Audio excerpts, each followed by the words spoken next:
Welcome back. The death toll from the devastating earthquakes in Turkey and Syria is continuing to rise. That's as rescuers race against the clock in harsh winter conditions to try and find survivors after several, in fact thousands of buildings collapsed.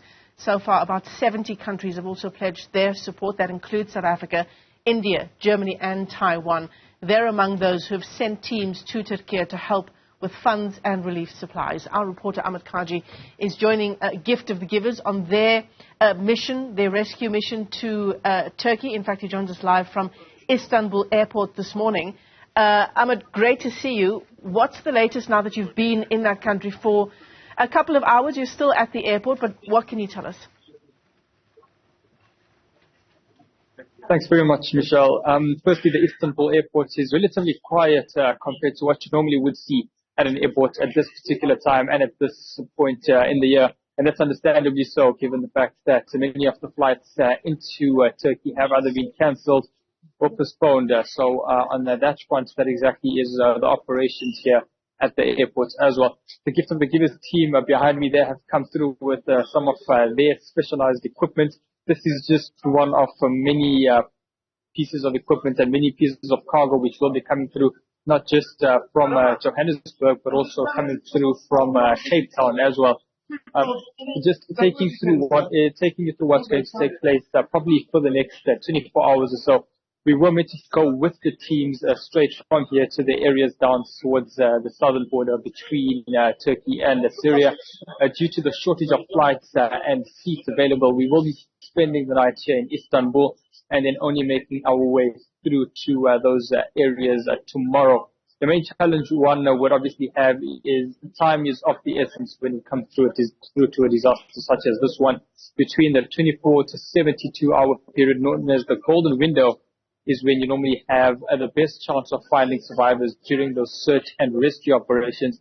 Anything after that is generally determined as a search and recovery.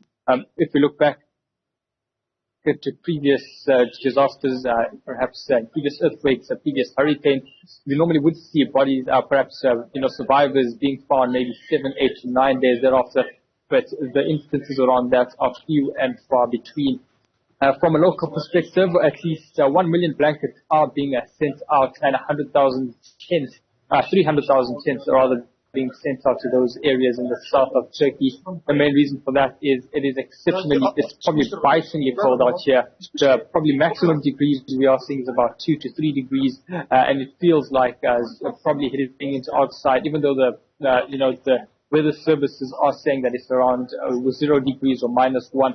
It feels a bit more towards the -3 and -4 region as well.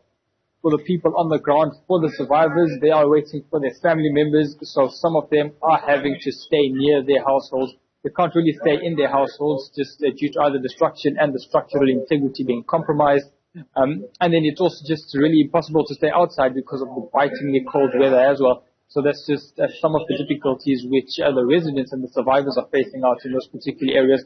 We are hoping that these relief efforts will be able to make their way to those disaster-stricken areas as soon as possible so that the government can assist perhaps and take care of what has taken place. It is exceptionally difficult on the Turkish government dealing with thousands of deaths, tens and thousands injured, and then hundreds of thousands of people being displaced as well.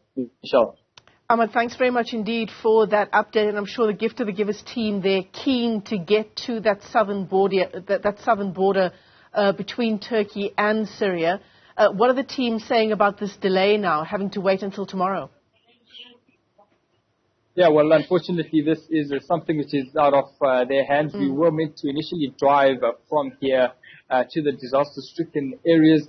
That is around between 800 and 1,000 kilometers away. And they say just due to the rainfall, due to the snowfall, rather, the roads are exceptionally difficult to drive on, which is the reason we needed to take a flight out. We were hoping to fly out this afternoon and make it through today in about 2 hours, and then actually start operations out from this afternoon, from around lunchtime. We're heading to the mid-afternoon. Unfortunately, that won't be taking place, and that's obviously very difficult, so not just for the survival, for the relief organizations over here, but specifically for the survivors and the people who are in desperate need of the relief efforts and the rescue efforts. So unfortunately, this is going to be a necessary delay, but one that is just out of the hands from the Gift of the Giver sides and other relief efforts organizations as well. Yeah, certainly. All the best to them and to you as well, Ahmed. Hopefully the team there takes care. Incredibly difficult conditions under which they will be working, bitingly cold conditions described there by Ahmed Kajee, and of course that makes rescue efforts all the more difficult. These are live visuals coming to us from one part of Turkey. These are Reuters visuals, and you can see they're just trawling through the rubble.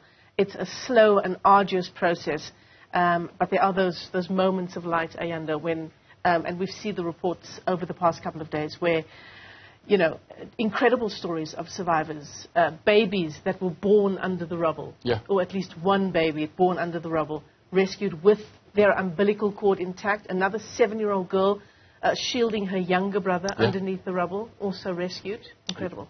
We've certainly seen a lot of those different moments, as it were, and it's a story we're keeping a close eye on as it continues to unfold. I imagine a whole lot more support from various other countries will finally arrive throughout the course of the day.